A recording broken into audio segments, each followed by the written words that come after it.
bilion tu peruntukan yang diberi tak mencukupi. Saya Tan Sri, setuju? Sekarang ni siapa yang Datuk siapa Tan Sri? Kaya lah kita Tan Sri. Kaya tu.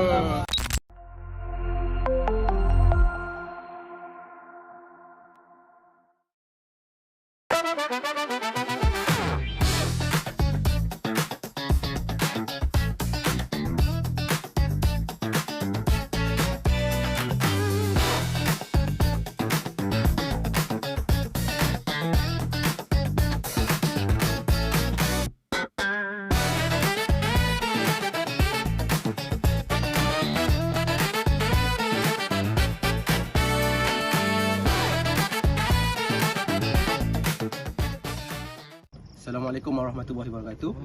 Tan Sri Zulkifli serta Datuk Ahmad. Hari ini saya sebagai wakil kerajaan federal serta tender kita kontraktor SAM.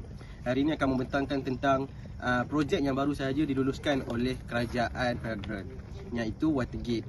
Watergate ini adalah untuk fokus pada menyalurkan air bersih kepada setiap rumah di Sabah. Terdapat 26 daerah serta 3,000 perkampungan dan peruntukan yang telah diluluskan sebanyak 2.3 bilion. Saya rasa 2.3 bilion tu peruntukan yang diberi tak mencukupi. Apa kata awak try minta tambahan 1 bilion lagi peruntukan. So peruntukan yang akan dapat total semua adalah 3.3 bilion. Saya Tan Sri, setuju? Betul. 2.3 bilion tak cukup.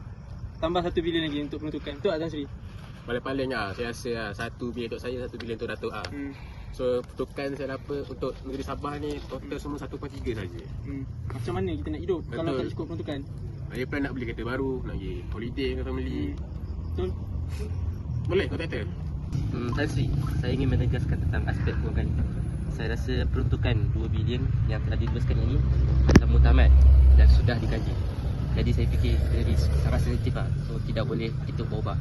Dan tugas kita sekarang sebagai pengurus yang accountable adalah memastikan skop kerja kita dioptimumkan sepenuhnya. Maaf saya mencelah. Saya rasa tak cukup. Sebab saya tahu negeri Sabah ni macam mana. Saya rasa 2 bilion tak cukup. Saya tambah lagi 3. Wah, garut. Saya nak 1 bilion peruntukan tu lulus juga macam mana pun. Saya tidak setuju sebab saya dah buat kajian saya berdasarkan analisis daripada 2025 hingga 2026. Setakat ini saya rasa tidak perlu kita tambahkan lagi peruntukan. Sekarang ni siapa yang Datuk siapa Tan Sri? Yang mana pun saya nak 1 bilion dalam akaun saya naik ke Datuk. Buat-buatlah macam mana sekali buat. Saya tahu by the end of this meeting saya nak ada 1 bilion. Faham? So Ketuan, saya nak laporkan ada salah guna kuasa. Saya pun ada bukti dah yang mencukupi untuk buktikan. Tu kita dah jumpa Tan Sri dengan Datuk. Jom kita rush. Jom. Kaya lah kita tak kaya tu. Tak Datuk. Suka. Apa kau? Sekejap. Datuk dan Tan Sri telah ditahan sebab atas tuduhan penyalahgunaan kuasa. Apa bukti awak ni? Ini bukan bukti. Ada yang kita lepas, ada yang kita simpan. Ku menuju ke depan, menuju dengan lekas. Okay, apa pendapat anda berkaitan video ni? Bagi saya lah, video yang telah dibuat ni sangat bagus lah, memberi kesedaran berkenaan rasuah lah. So yang pertama kita dapat situ, kita ni sebagai orang yang berintegriti perlu buat laporan lah kalau ada kes rasuah ni. So bagus, memberi kesedaran.